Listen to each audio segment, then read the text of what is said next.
show you how to do it. Yeah, that's what we're here for, showing you how to do it. Hey, welcome back to Snort and Living Live, everyone. You know what? I don't know. Valentine's Day is one of my favorite holidays, only because I love hearts. I freak about hearts, but I also love pink, and I love decorating in pink and hearts. So this is perfect for me.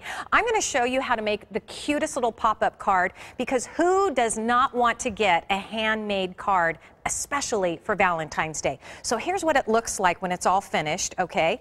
You can put a little pretty ribbon around it, and I put some embellishments on the outside of it. You tie a little ribbon around your card, and I'm going to show you how to make it. And when your sweetie opens it up, bam, pops open. Look how cute that is. I love, love, love this. Even Brendan, when I opened the card during the tease earlier, he goes, "Oh, that is pretty cool, didn't you?" So thank you for that. Okay, so here are some of the supplies that you're going to need. Very easy to find. You're going to want to visit the scrapbooking aisle of your craft store, and you're going to want to start with, of course, some paper.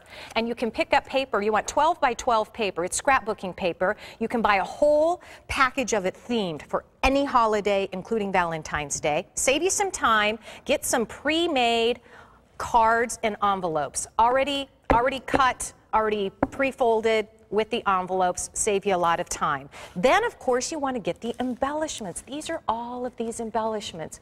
Come on in here and let's take a look at these pretty embellishments. Look at these. Aren't they yummy? It's like, to me, it's like chocolate-covered strawberries.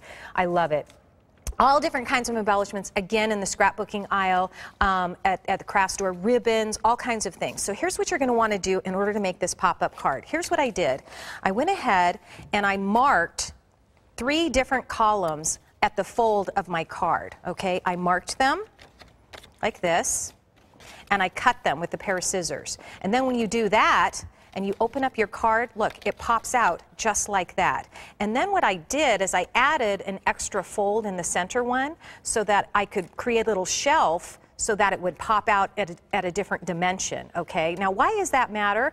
For example, here is a card where I just left it just the 3 pieces, and I didn't make a new fold in the center. So you can do it that way too. But do you notice how it's open like this? So that's why it's important when you get scrapbooking paper, you buy the paper that has 2 sides to it. For example, like this. It has a pattern on one side and it has a pattern on the other. That way, when you have anything popping through, you're not going to see air, or you're not going to see something ugly.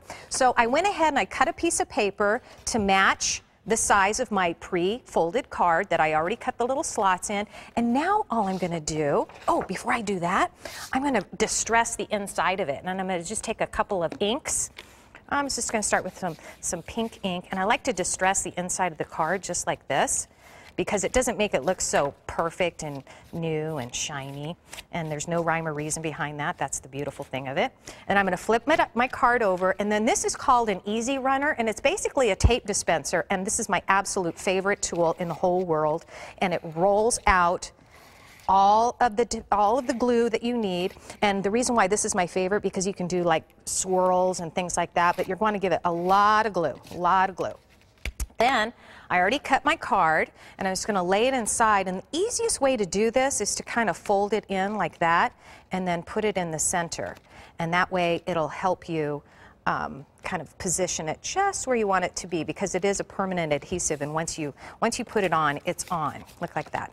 Okay, so now I'm ready. I got to pop these back out again.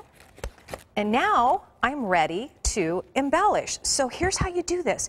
You can do anything you want to do. For example, right here, I just took pieces of scrapbooking paper and I tore hearts out.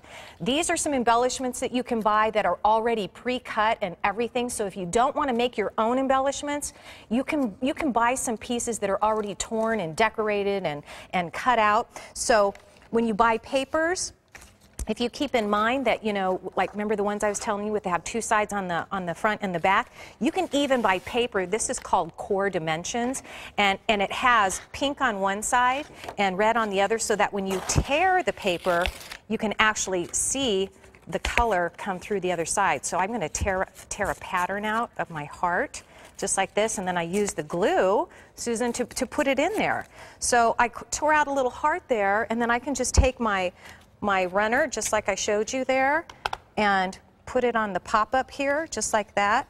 and embellish the inside of it as much or as little as I want to, whatever feels good. Right. The only tip I would suggest is that you make sure that you don't put so much in it that it's too thick and it doesn't close properly. So you do kind of have to test it out just a little bit. I didn't leave you hanging. I was taking notes. As I told you, I was taking notes. And there's nothing more special than a homemade card from your kids. I know. Or your hubby even, or your girlfriend. Guys, you can do this. It's super simple.